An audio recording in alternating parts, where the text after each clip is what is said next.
तुम्हारे उड़ते हुए घोड़े, तुम्हारे उड़ते हुए घोड़े, तुम्हारे उड़ते हुए घोड़े एंड अर्थ इज फ्लैट, जो कुरान में आपके लिखा है बकायदा, उसका मजाक उड़ाना शुरू कर दूं? 6 साल की बच्ची से ब्याह करके 9 साल में you having sex with prophet Muhammad ने, बोलना शुरू कर दूं मैं? 6 साल की बच्ची से ब्याह करके 9 साल में यू हैविंग सेक्स। अस्सलामुअलैकुम दोस्तों, नाज़रीन आज एक बड़ी ही अहम मौजू के हवाले से हम वीडियो लेकर हाजिर हुए हैं। दोस्तों, तौहीन रिसालत एक अहम मामला है जिसे हुकूमत वक्त नजरअंदाज नहीं कर सकती। अहले अक्ल जानते हैं कि गुस्ताखी, मजाक और नामुनासिब अल्फाज कहने का जुर्म कितना सख्त है। कोई भी हुकूमत अपने मुजरिम को मुआफी दे सकती है, लेकिन अपने वजीर और सदर की शान को खटाने पर सख्त एक्शन लेती है। लेकिन यहाँ मामला तो नबी अकरम सल्लल्लाहु अलैहि वसल्लम का है, जिनकी तौहीन सारी उम्मत की तौहीन है। आजाद के इजहार राय का लिबादा ओढ़कर तौहीन रिसालत की इजाजत नहीं दी जा सकती। मगरिब भी अब इस बात को मान चुका है। गुस्ताखी रसूल सल्लल्लाहु अलैहि वसल्लम किसी सूरत काबिल मुआफी नहीं है। खलीफा हारून रशीद ने इमाम मालिक से नबी अकरम सल्लल्लाहु अलैहि वसल्लम की शान में गुस्ताखी करने वाले के बारे में पूछा तो आपने फरमाया, इस उम्मत की क्या जिंदगी है जिसके पैगंबर को गालियां दी जाएं। इसी तरह शेखुल इस्लाम हाफिज इब्ने तैमिया के दौर में एक नसरानी ने रसूल अकरम सल्लल्लाहु अलैहि वसल्लम की शान में गुस्ताखी की तो आपने 600 सफ़ात की एक किताब अस्सारिमुल मसलूल अली शातमुर रसूल तसनीफ फरमाई, जिसमें आयात व अहादीस, अजमाए सहाबा व ताबईन, खुलफाए राशिदीन और अक्ली दलाइल से शातम रसूल का वाजिबुल कत्ल होना साबित किया। नाज़रीन, जैसा कि आपको पता है कि भारतीय सियासतदान नूपुर ने नबी अकरम सल्लल्लाहु अलैहि वसल्लम के बारे में कुछ गुस्ताखाना बयानात दिए जो कि बिल्कुल भी काबिल मुआफी नहीं है, और इससे न सिर्फ भारत और पाकिस्तान बल्कि पूरी दुनिया के मुसलमानों के जज्बात को ठेस पहुंची। हम में ताब नहीं कि इस खातून के बयानात को यहाँ हूबहू बयान भी कर सकें। आप खुद ही देख लीजिए कि इस खातून ने इस तरह से गुस्ताखाना जबान इस्तेमाल की और हमारे जज्बात को ठेस पहुंचाई। इस क्लिप के दिखाने के ये मकसद हरगिज नहीं कि हम इस गुस्ताखी को फैलाएं, बल्कि इसका मतलब लोगों को मालूमात देना है और इस खातून को उसी की जबान में जवाब देना भी है। तुम्हारे उड़ते हुए घोड़े, तुम्हारे उड़ते हुए घोड़े, तुम्हारे उड़ते हुए घोड़े एंड अर्थ इज फ्लैट, जो कुरान में आपके लिखा है बकायदा, उसका मजाक उड़ाना शुरू कर दूं? 6 साल की बच्ची से ब्याह करके 9 साल में you having sex with prophet Muhammad ने, बोलना शुरू कर दूं मैं? 6 साल की बच्ची से ब्याह करके 9 साल में यू हैविंग सेक्स। नाज़रीन, इससे मुताल्लिक डॉक्टर जाकिर नाइक ने बहुत पहले ही एक बयान दिया था जिसमें उन्होंने इसी टॉपिक से मुताल्लिक बात की थी। आपको ये दिखाते हैं। डॉक्टर जाकिर नाइक ने कहा कि कुरान का हवाला देकर बताया कि अल्लाह ने कुरान में फरमाया, दुनिया बैज़े की शक्ल की है। जब आप शुतुरमुर्ग के अंडे को देखें तो वो गोल और नीचे से चिपटा है। ये हमें 1400 साल पहले से बताया गया है। पहले हम समझते थे कि चांद की अपनी रोशनी है, अभी पता चला कि चांद की रोशनी खुद की नहीं। अल्लाह ने फरमाया कि सूरज की रोशनी अपनी और चांद की रोशनी चांद की नहीं, किसी से ली गई है। हम पहले ये नहीं जानते थे कि दुनिया गोल है, पहले हम समझते दुनिया चपटी है। अभी हमें पता चला 300-400 साल पहले कि दुनिया गोल है। अल्लाह ताला फरमाते सूरह नाज़ियात में सूरह नंबर 79 आयत नंबर 30 में, वह अर्द बाद ज़ालिका दहाहा, और उसके बाद हमने दुनिया बैदे की शक्ल में बनाई। दहा के एक मानी है कि फैली हुई और दुनिया फैली हुई है, और दूसरी मानी है कि बैदे की शक्ल। ये दहाहा अरबी लफ्ज धुइया से आता है, और हम जानते हैं कि दुनिया गोल बॉल की तरह पूरी तरीके से गोल नहीं है, वो जियोस्फेरिकल है, मतलब पोल से ऊपर और नीचे से चपटी है। इंग्लिश में कहते हैं जियोस्फेरिकल। और जब आप देखेंगे अंडा, और ये धुइया जो लफ्ज है वो आम अंडा नहीं है, खुसूसन ऑस्ट्रिच का एग है, शतलमुर्ग ऑस्ट्रिच उसका अंडा। और अगर शतलमुर्ग का अंडा देखेंगे आप, वो बिल्कुल दुनिया की तरह है, गोल लेकिन ऊपर और नीचे से चपटा। डॉक्टर जाकिर नाइक ने मेराज के बारे में बताया कि अल्लाह ने फरमाया है कि हमने मोहम्मद सल्लल्लाहु अलैहि वसल्लम को मस्जिद हराम से मस्जिद अक्सा तक लेकर गए और आसमान पर ले गए। एक मोजज़ा है, इसको साइंस साबित नहीं कर सकती। साइंस को तो जन्नत, जहन्नुम, जिन और फरिश्तों का नहीं पता, मगर साइंस ये भी नहीं कह सकती कि ये वजूद नहीं रखती। कुरान में जो भी लिखा है साइंस ने इसके बारे में कहा है कि इसका 80% बिल्कुल सही है। 20% सही भी हो सकता है, गलत भी हो सकता है, लेकिन मैं कहता हूँ कि अगर 80% सही है तो 20% भी सही होगा। 100-200 साल बाद साइंस तरक्की करेगी तो ये भी तस्लीम करेगी कि जन्नत, जहन्नुम, फरिश्ते, जिन, मेराज सब कुछ सच है। अल्लाह सुब्हाना व तआला इस दुनिया का शेप 1400 साल पहले कहते हैं, जो हम अभी 200-300 साल पहले जानते। पहले हम समझते थे चांद की रोशनी खुद की है। अभी कुछ चंद अरसे पहले 100 साल 200 साल 300 साल पहले पता चला कि चांद की रोशनी खुद की नहीं। अल्लाह ताला फरमाते सूरह फुरकान में सूरह नंबर 25 आयत नंबर 61 कि सूरज की रोशनी जो है वो खुद की है। ये चांद की रोशनी है वो खुद की नहीं है, वो बोरोड है, किसी से ली गई है। और आज हम जानते हैं ये चांदनी जो है वो सूरज की रोशनी चांद पे गिर के आती है, चांद की खुद की रोशनी नहीं है। तो इस तरीके से कई आयतें कुरान मजीद में जो फलक और आसमान और एस्ट्रोनॉमी के बारे में जिक्र करती है। आप मेरी कसर सुन सकते हैं कुरान मॉडर्न साइंस। इनका अगला सवाल था कि ये मेराज क्या है। मेराज का जिक्र है सूरह इसरा में सूरह नंबर 17 आयत नंबर 1 में कि हमने मोहम्मद सल्लल्लाहु अलैहि वसल्लम को मस्जिद हरम से मस्जिद अक्सा ले गए। और ये मेराज का जिक्र है कि किस तरीके से वो आसमान पर जाते। ये एक मौजदा है।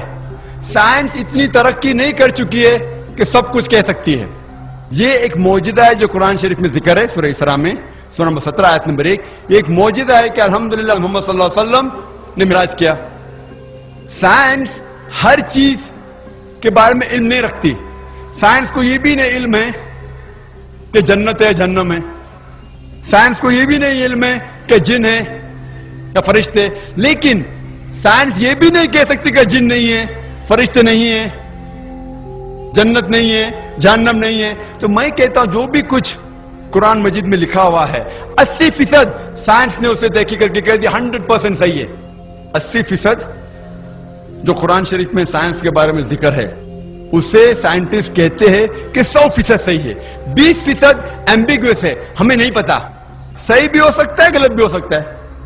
साइंस इतनी एडवांस इतने ऊंचाई पे नहीं पहुंची कि बाकी चीज के बारे में कह सकती। तो मैं कहता हूं कि अगर 80% पता है कि 100% सही है और 20% हमें पता नहीं, तो मेरा इल्म कहता है कि ये 20% भी इंशाअल्लाह सही होगा। तो ये मिराज भी उसी 20% में आता है। इंशाअल्लाह 50 साल बाद, 100 साल बाद, 200 साल बाद साइंस और तरक्की करेंगी और ये भी कबूल करेंगी कि मेराज हुआ, ये भी कबूल करेंगी जिन है, फरिश्ते हैं, जहन्नम है, दोज़ख है। इसी तरह एक और जगह पर डॉक्टर जाकिर नाइक से हजरत आयशा से मुतालिक सवाल किया गया कि भारत में एक आर्टिकल छपा है जिसमें कहा गया कि हजरत आयशा शादी के वक्त 19 साल की थी, 9 साल की नहीं थी। अस्सलाम वालेकुम। वालेकुम अस्सलाम वरहमतुल्लाहि वबरकातुहू। Few days before there was an article on 10th of May in Hindustan Times with regards to Hazrat Aisha was 19 not 9. Can you just throw some light on that? Doctor Zakir Naik ने इस सवाल का जवाब देते हुए हदीस का हवाला देते हुए बताया कि हजरत आयशा की 6 साल की उम्र में शादी हुई मगर रुखसती 9 साल की उम्र में हुई। Sisters asked a question that there was an article that came in Times of India, Hazrat Aisha may Allah be pleased with her. Her age was 19 and not 9 when she got married. Can I throw some light on that? If you read the hadith in Bukhari which says that Hazrat Aisha may Allah be pleased with her, she was married to the Prophet at the age of 6 and the marriage was consummated at the age of 9. Now there are many so-called modern scholars who feel that it's not possible. That is the reason they try and justify, and they say that actually the statement is 19 because in Arabic we add an ashra. So this is ashra, the 10 is missing. We said 10, 9 for 19. So the 10 is missing, therefore it sounds to be 9. Actually it should be 19. This is the assumption. But what we believe that after the Quran, alhamdulillah, is the saying of the Prophet Muhammad sallallahu alaihi wasallam, and we have to check whether the hadith is sahih or not. And we realize that this hadith of Sahih Bukhari, and alhamdulillah it's authentic hadith, but how can we logically prove today? Now those scholars, inverted commas, who when they cannot prove logically any part of the Quran and the hadith, they try and say there is some mistake in the assumption and the meaning is different, etc. What we have to realize that first we have to check whether the hadith is authentic or not. If it's authentic, if we cannot prove it logically, we have to feel and we have to understand that the science hasn't advanced so much to try and make us understand that hadith of the verse of the Quran. So based on this again, what I believe that the hadith is authentic and even the age of 6 and 9 is authentic. And how to justify that? Doctor Zakir Naik نے مزید تفصیل دیتے ہوئے کہا کہ جب میں medical college میں تھا تو 80 کی دہائی میں ہمیں یہ پڑھایا جاتا تھا کہ ایک لڑکی بھارت میں 13, 14 یا 15 سال کی عمر میں میچورٹی کی عمر کو پہنچ جاتی ہے. امریکہ میں یہ عمر 12 سے 13 سال ہے اور بلوغت کی عمر کا تعلق ماحول سے بھی ہوتا ہے. یہ تبدیل بھی ہو سکتی ہے. آج میڈیکل سائنس ہمیں بتاتی ہے کہ ماحولیاتی تبدیلیوں کے باعث آج ایک لڑکی 10 سال کی عمر میں بالغ ہو جاتی ہے. یہ کوئی انوکھی بات نہیں ہے. تو اس بات سے میڈیکل سائنس ہمیں یہ بتاتی ہے کہ جب بھی لڑکی بلوغت کی عمر کو پہنچ جائے تو اس کی شادی ہو سکتی ہے. اور اس حوالے سے ہر ملک کا قانون بھی الگ الگ ہے اور اسلامی شریعت کے مطابق جب ایک لڑکی بالغ ہو جاتی ہے تو وہ شادی کر سکتی ہے. When I was in the medical college, I passed in 1991, and in the 80s, we were taught in the medical college that a lady, she reaches puberty and adulthood, maturity, at the age of approximately, in India, it is about 13 to 14, 15, in America, it's about 12 to 13, and the age factor of the puberty keeps on changing depending upon the atmosphere, depending upon the surrounding, depending upon the diet, depending upon the climate. Today medical science tells us that closer to the equator, the age of puberty is earlier. This is one point of it. And today after science advance, we have come to know that because of the change in the atmosphere and the surrounding and the diet itself, today in America as well as in India, there are cases in which there are sisters, mashallah, girls, at the age of 10, they reach puberty. They start having menstrual cycle. And today medical science tells us that if any lady starts the menstrual cycle at the age of 10, it is nothing unique. It's quite common. Though the age of menstruation today has become a bit less, approximately 12, 13, 14. But even if a girl starts menstruating at the age of 10, even 9, it's nothing to be alarmed of. If the age of menstruation is below the age of 9, then there is a concern. So based on this scientific fact that we have come to know today, according to the Islamic Sharia, moment a lady reaches puberty and a gent reaches puberty, they can marry. Every country has its own law. For example, the law of India is that when a girl reaches the age of 18, they can marry. The law in USA is at the age of 16. The law in Indonesia is 19. So for example, if a couple get married in America who are of the age of 16, so in America it's legal, but in India it's illegal.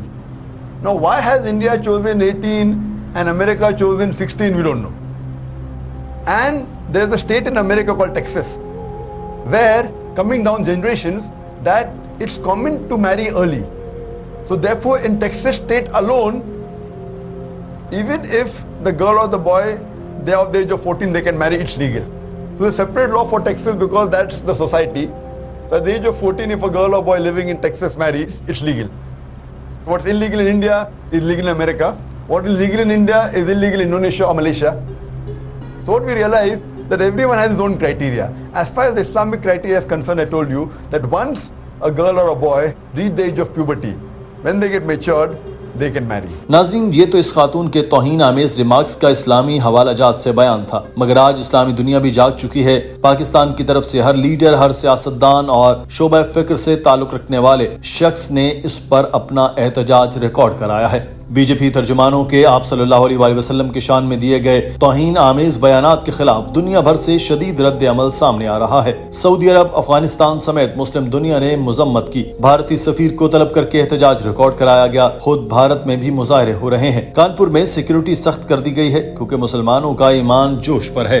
Bareilly میں 3 جولائی تک curfew نافذ کیا گیا ہے اور تو اور مغربی دنیا بھی اس کے خلاف آواز اٹھا رہی ہے. کینیڈین وزیر اعظم نے بھی مذہبی منافرت کی مذمت کی ہے. پاکستان کے ہمسایہ ملک افغانستان میں طالبان حکومت نے بی جے پی ترجمانوں کے گستاخانہ بیانات کی شدید الفاظ میں مذمت کی ہے. عمان کے مفتی اعظم نے مودی سرکار کی مسلم مخالف پالیسی پر سخت برہمی کا اظہار کیا اور ہندوستانی مصنوعات کے بائیکاٹ کی اپیل کی. اور اسلامی ممالک میں بھارتی مصنوعات کے بائیکاٹ مہم چل رہی ہے اور اس سے بھارت کی مودی سرکار شدید دباؤ کا شکار ہو چکی ہے اور اس نے اپنے ان رہنماؤں کو اپنی پارٹی سے معطل کر دیا ہے جنہوں نے یہ گستاخی کی تھی. ماشاءاللہ، نبی کی حرمت کی بات آئے تو خود آپ کے دشمن بھی مجبور ہو جاتے ہیں کہ وہ بھی کوئی مثبت قدم اٹھائیں.